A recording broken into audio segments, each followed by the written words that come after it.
Ça fait courir. Oui, mais oui, j'étais en entretien.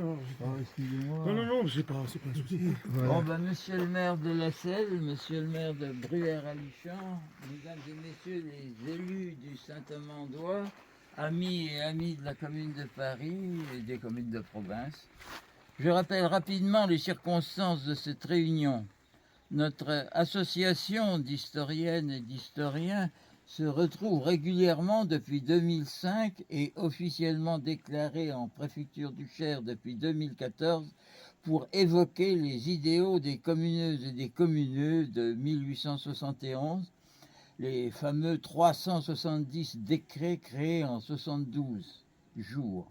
L'Assemblée nationale, en novembre 2016, a émis la résolution de réhabiliter ce passé tant décrié par ses adversaires. Nous sommes donc en toute légalité républicaine, et je remercie monsieur le maire d'avoir mis son écharpe tricolore, pour parler des 218 communeux du Cher, dont 5 femmes, et des 450 de l'Indre, terre plus fertile car sur le trajet des maçons de la Creuse.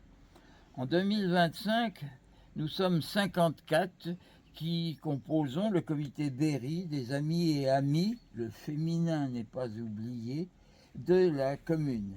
Les activités mémorielles sont constantes. Aujourd'hui, de nombreux membres sont présents aux heures historiques de Blois avec une table de littérature régionale et c'est pour ça que nous n'avons pas une forte délégation. Monsieur Jean-Pierre Gilbert, qui est l'auteur de ce livre et qui m'a permis de retrouver trace de Jean Giraud, est au salon de littérature de Saint-Doulchard. Donc les historiennes et les historiens originaires du Cher, Claude Pentier, qui est président d'honneur de la Société du Métron, avec le socialisme dans le Cher, et Michel Pigenet, ont évoqué bien sûr Jean Giraud, ce Saint-Amandois qui fut parlementaire comme député et sénateur et qui repose ici au cimetière de la Selle, mais je pense que c'est aussi le cimetière de Bruyères. Alors, Jean Giraud était meunier. Il est né le 11 octobre 1825, il y a donc 200 ans, jour pour jour, à Saint-Amand. Il était le fils de François Giraud, meunier, et de Marguerite Demey, demeurant au Moulin des Forges. Je ne sais pas s'il existe toujours. Il fut élu député du Cher en 1869, après avoir été élu maire d'Alichamps en 1867. Il se présente comme un membre de la grande famille ouvrière, agricole et industrielle. Il propose des mesures sociales en tant que député, impôt pour le capital, tiens, il y a 150 ans de ça, impôt sur le capital, suppression de l'octroi, pension pour les invalides, création de banques agricoles. Il est invalidé pour ses convictions socialistes, mais il renverse la situation par son éloquence et siège alors dans les rangs de l'opposition de gauche. Le député Meunier ne dort pas.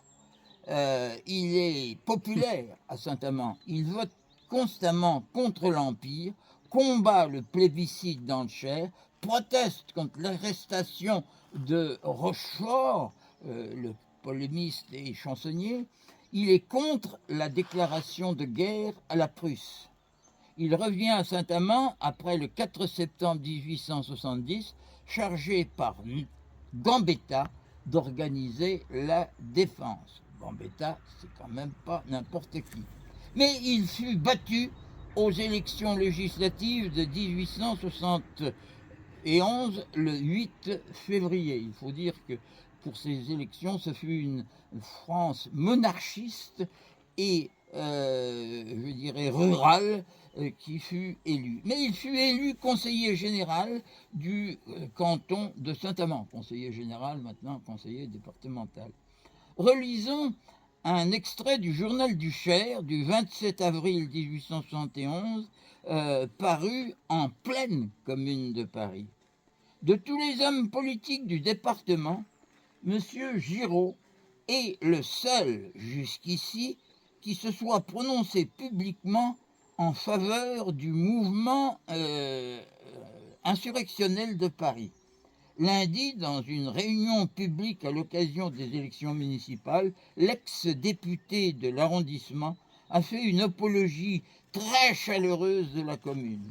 Ce n'est pas par cette manifestation de pareils sentiments que M. Giraud retrouvera sa popularité perdue. Il ne fut réélu député qu'en 1876, après avoir battu le baron Lucien Corvisart. Il participa à l'Union républicaine de Léon Gambetta. Il fut l'un des signataires du manifeste des 363 lors de la crise du 16 mai 1877. Il vote ensuite aussi avec les radicaux en faveur de l'amnistie et de la séparation de l'Église et de l'État. Il fut élu sénateur en 1885, après avoir été conseiller général 14 ans pour le canton, après avoir battu notamment Charles Robin de Tremblay de Coulogne.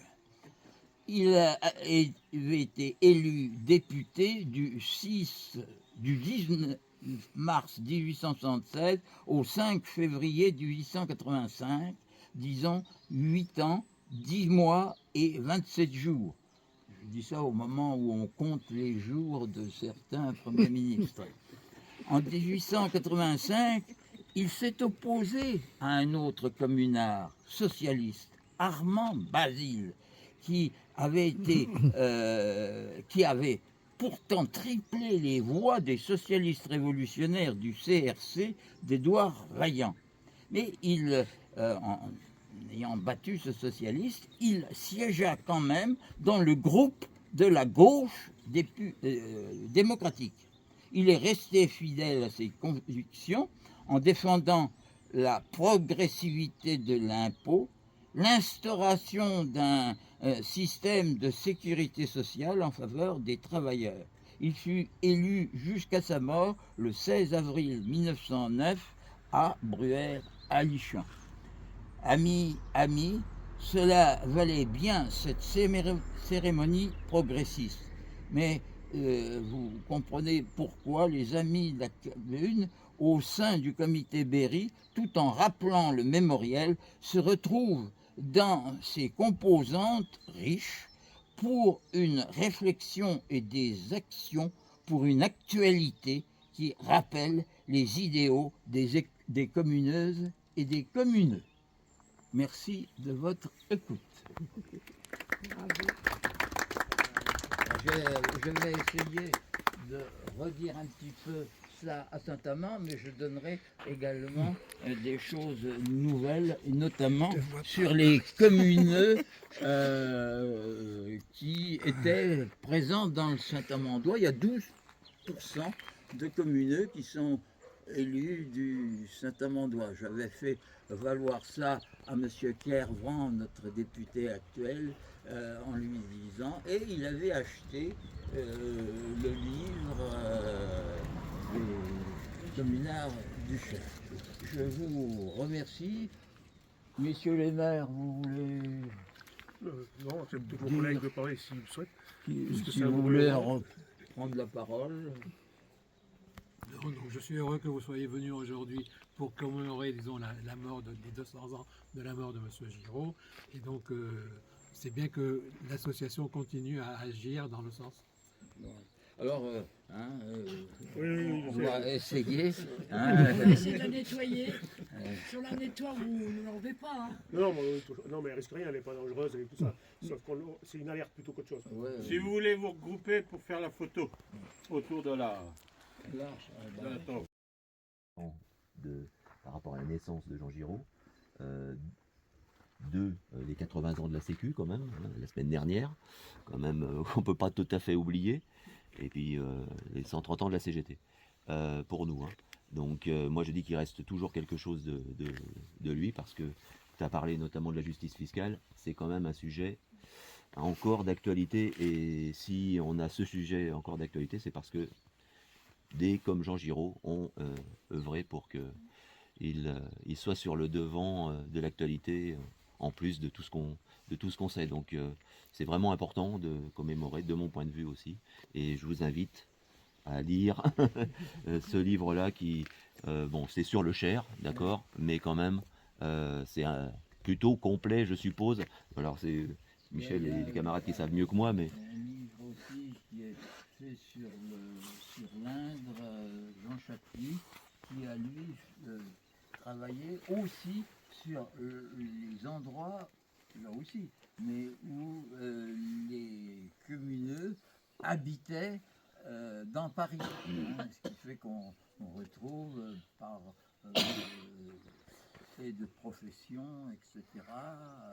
Je vous rappelle que Gabriel Ranvier, notamment, la mort de Gabriel Ranvier en 1879 a été couverte par plusieurs journaux parisiens, mais des journaux de province.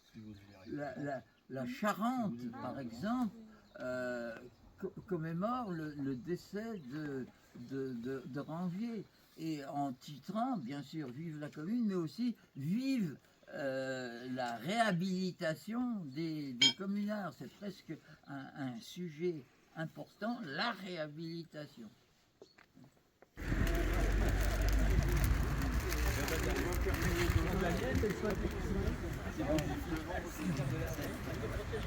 Nous avons tenu à ce qu'il y ait Vive la commune. C'est quoi la commune? Ah, faut que tu fasses une conférence sur la commune. Non, mais bon, pour certains, je vais redire certaines choses, mais j'ai prévu un supplément pour ceux qui étaient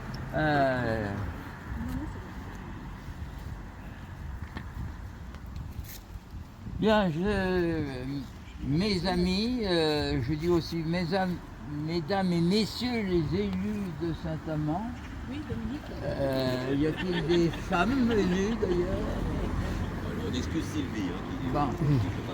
Amis et amis de la commune de Paris et des communes de province, je rappelle rapidement les circonstances de cette réunion. Notre association d'historiennes et d'historiens se retrouve régulièrement depuis 2005, mais officiellement déclarée en préfecture depuis 2014, pour évoquer les idéaux des communeuses et communeux.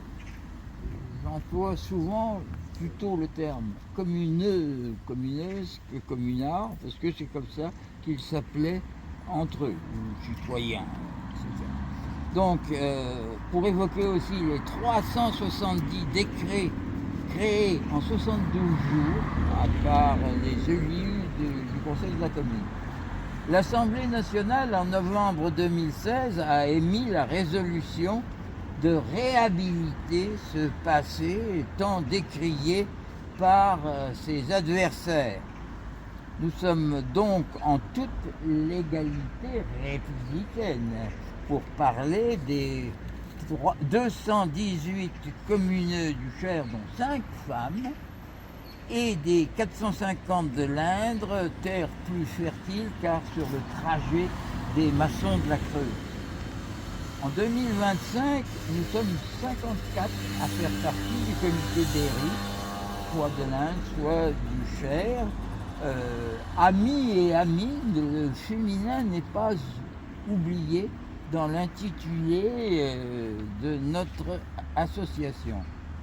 Les activités mémorielles sont constantes, il ne se passe pas des semaines sans qu'il y ait quelque chose dans le Berry à propos de la commune de Paris. Alors, Actuellement, c'est les heures historiques de Blois, donc il y a des amis du Berry qui sont à Blois. L'auteur du bouquin de référence, La Commune et les communaires du Cher, 1871, est au Salon du Livre de Saint-Amand, mais il m'a dit, c'est très bien. De Saint-Duchard. Je dis Saint-Doulchard, bien sûr. Il était au Salon de Saint-Amand aussi. Il m'a dit, c'est très bien d'honorer notre ami député.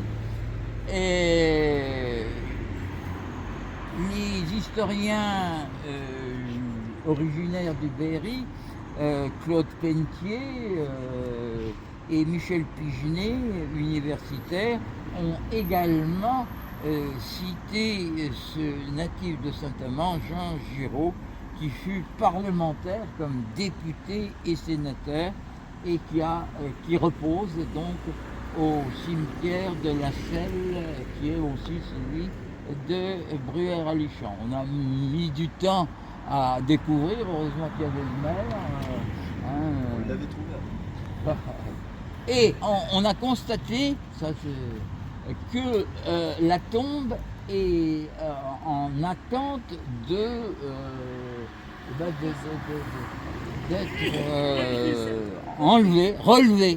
relevée. Et donc immédiatement, les deux maires ont dit il n'en est pas question, et on a pris acte de faire aussi un atelier de retapage de cette tombe. Jean Giraud était meunier, il était justement né le 11 octobre 1825, il y a donc 200 ans jour pour jour, il était né à Saint-Amand. Il était le fils de François Giraud, meunier aussi, et de Marguerite Demey, demeurant au Moulin des Forges. Il fut élu député du Cher en 1869, après avoir été maire d'Alichamp en 1867. Il se présente comme un membre de la grande famille ouvrière, agricole et industrielle.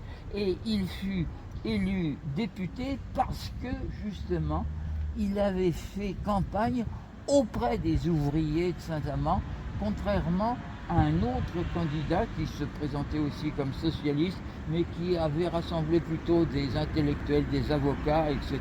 Et c'est sans doute pour ça que Jean Giraud a été élu. Qu'est-ce qu'il a fait? Eh bien, il propose des mesures sociales, impôt sur le capital.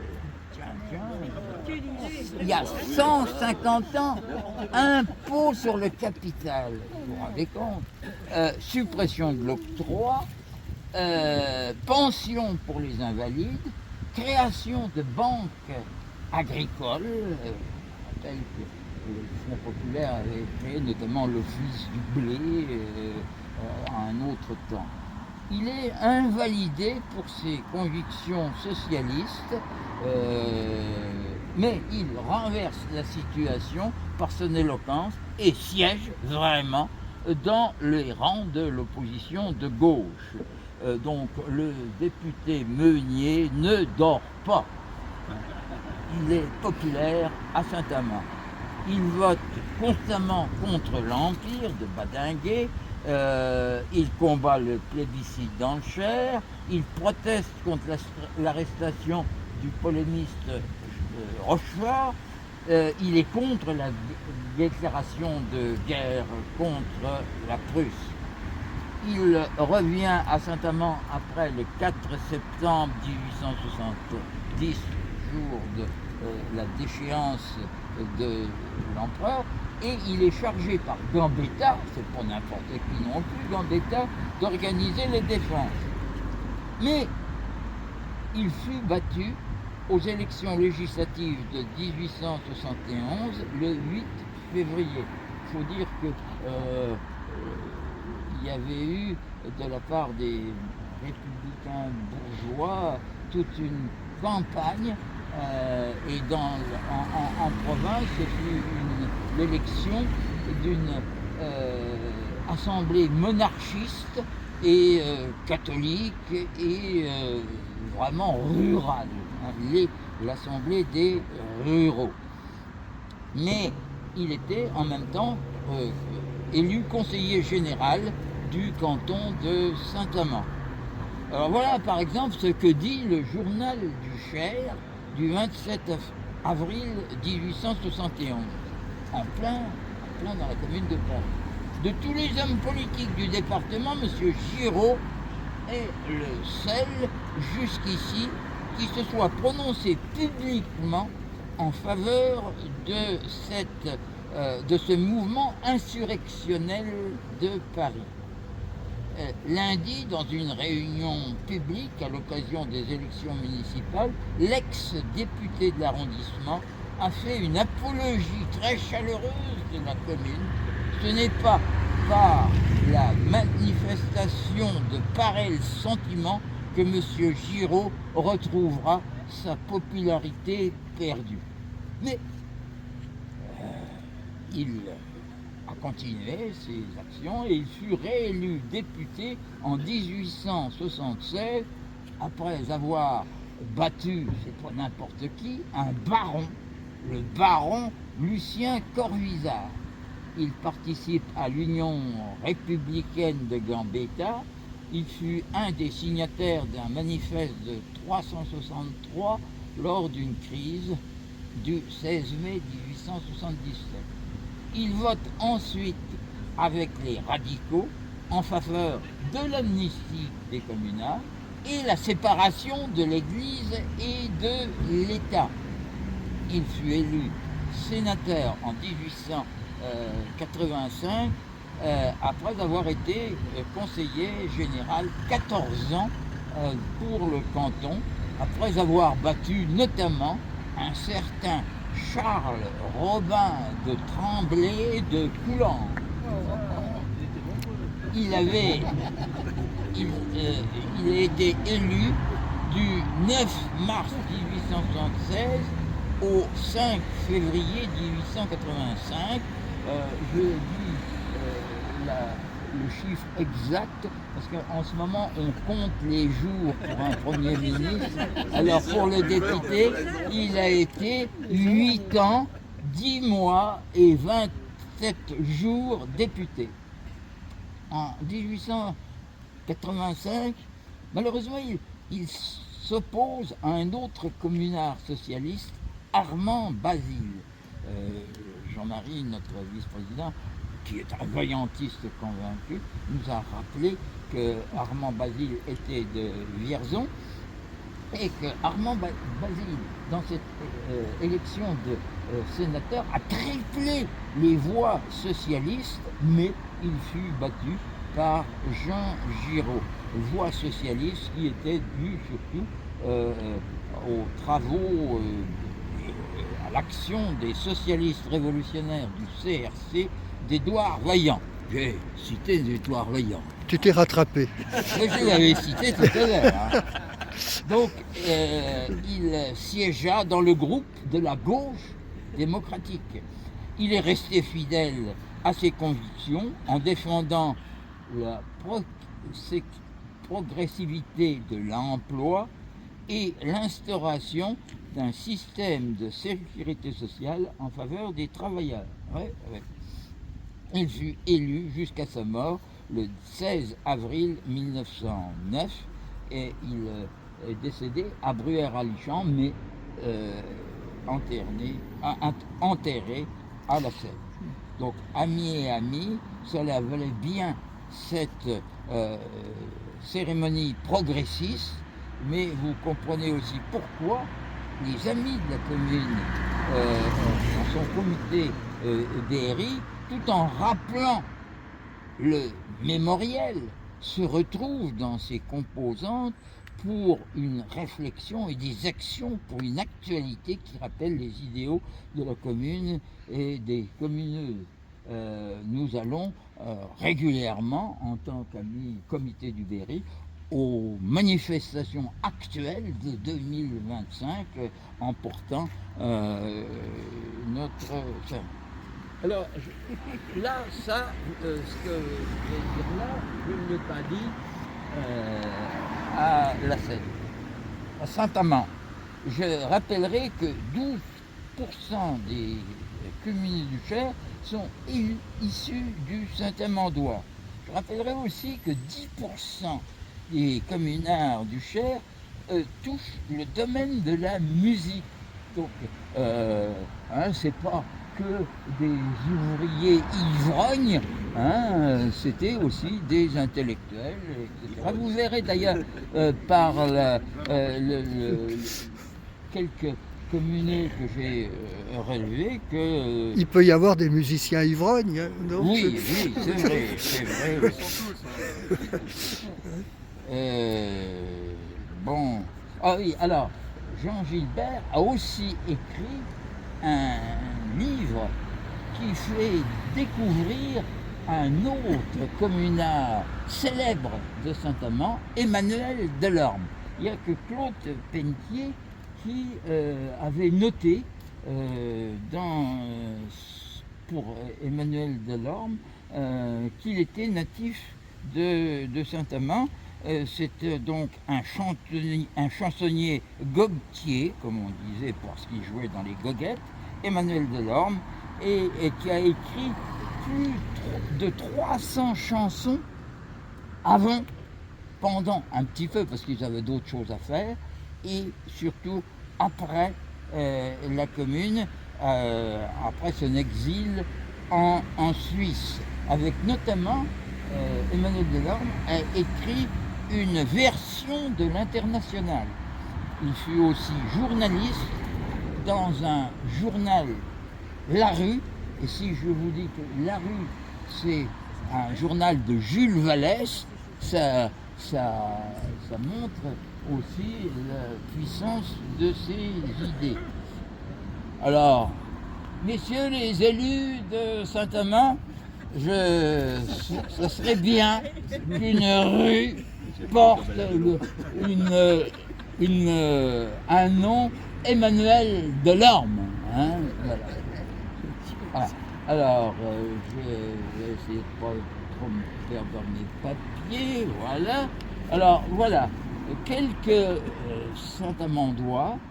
Henri Augonnet, serrurier. Pierre-Jules Benoît, Claire Davoué, Eugène Bizot, employé de magasin, Alexandre Descaudins, homme de lettres, Michel Dupuis, maréchal Ferrand, Georges Échinger, dessinateur, Michel Limousin, jardinier, Jean-Victor Prunier, chauffeur, né à Vraux, mais habitant à Saint-Amand en 1871. Antoine Renard, tailleur d'habits, d'Épineuil-le-Fleuriel. Eugène Rétat, journalier à Orval. Pierre Sadrin, clerc d'huissier. François Vincent, maçon à Saint-Priest-la-Marche.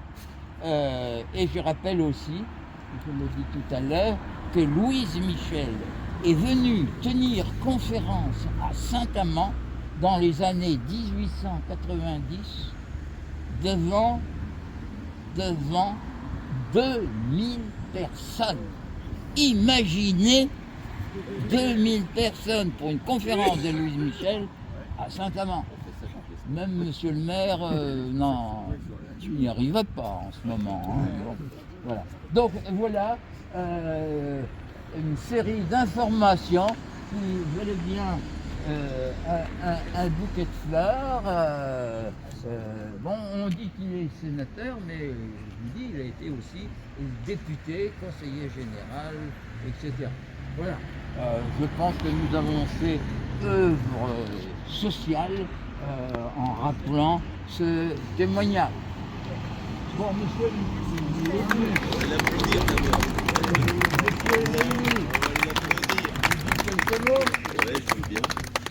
alors, je rappelle aussi qu'il y a un petit pot à la CGT Pourquoi la CGT? Parce que pour le 150e anniversaire en 2021, nous sommes associés, la CGT et le comité Berry, pour faire des réunions d'information tout au long de l'année 2021. Nous en avons fait 9 au titre de l'IHS CGT au local à Bourges, et que nous continuons. Là, actuellement à Blois, il y a une table de littérature des Amis de la Commune et une table de littérature de l'IHS CGT. Nous fonctionnons très bien. Donc, c'est pour ça qu'on a dit... alors, bien sûr, chez les Amis de la Commune, ça va des libertaires jusqu'aux démocrates. Il y a beaucoup de syndicalistes, etc., de tous les syndicats. On a même des gens de FO, etc. Mais, bien sûr, il y a beaucoup à la CGT. Non, il va te laisser la parole. Ouais, non, et je ne peux pas rivaliser. Je ne peux pas rivaliser avec Michel, donc je ne veux pas du tout. Pas facile de parler après lui.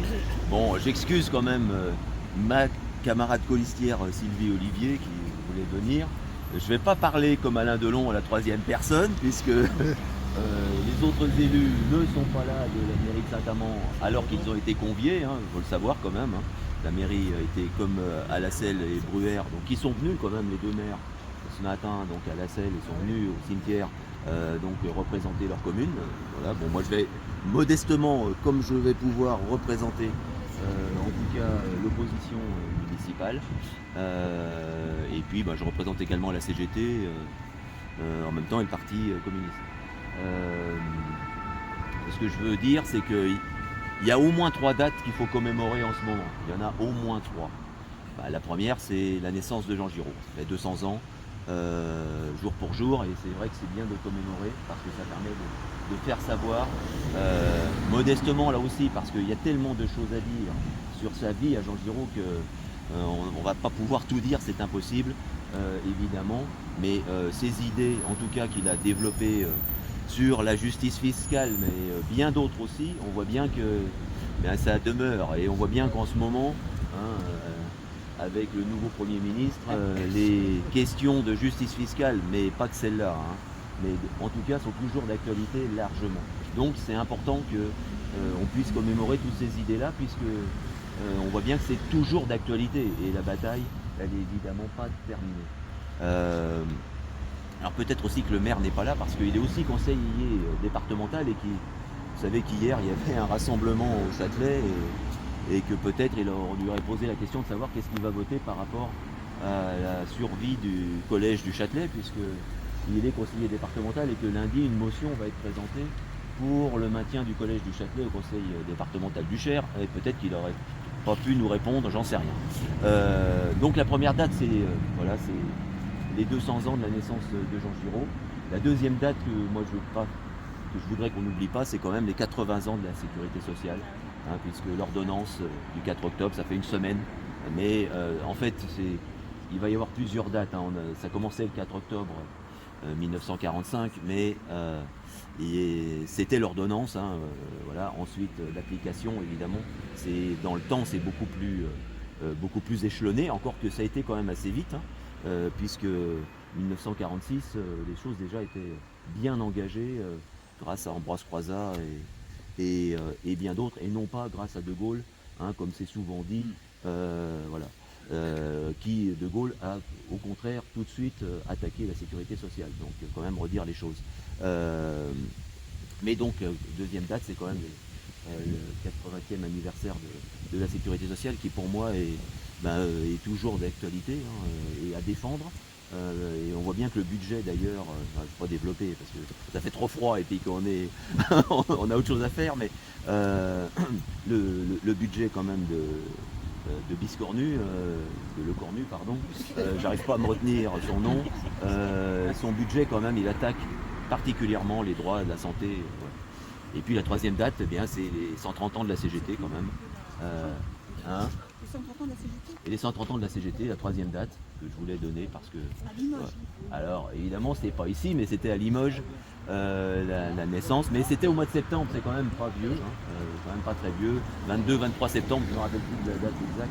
Mais bon, les 130 ans de la CGT, et il y a un lien évident avec évidemment les amis de la commune, parce que voilà, l'idéal, la défense des intérêts matériels et moraux, c'est l'article 1 de la CGT, des statuts.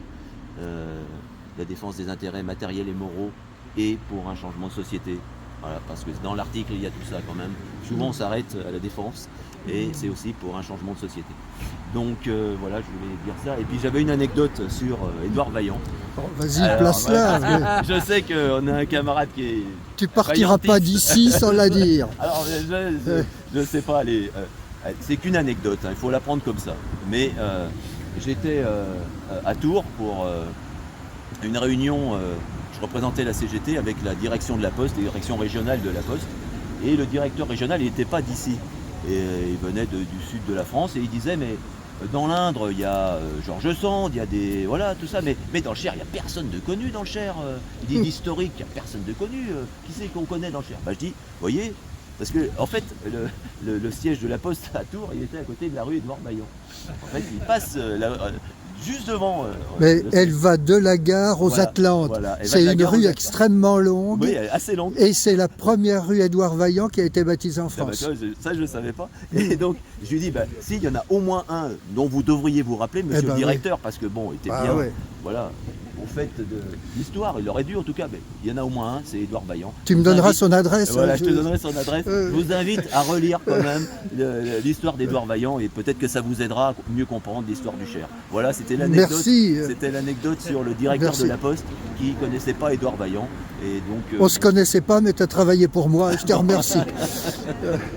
bon, voilà, moi je fais la promotion du livre aussi. Je vous invite à le parcourir parce qu'il y a quand même une mine d'informations. Et je vous invite à l'applaudir. hein. Non. Si. Voilà. Quand même, ce sont des acteurs. Charles VII, Louis XI, Guillaume, etc. Dire, bon, Oui, il y en a quelques-uns. évidemment, c'est pas le point de Vaillant. On est bien d'accord. mais On fait comme à la selle, vous payez devant la Oui. statue et je vous fais en photo.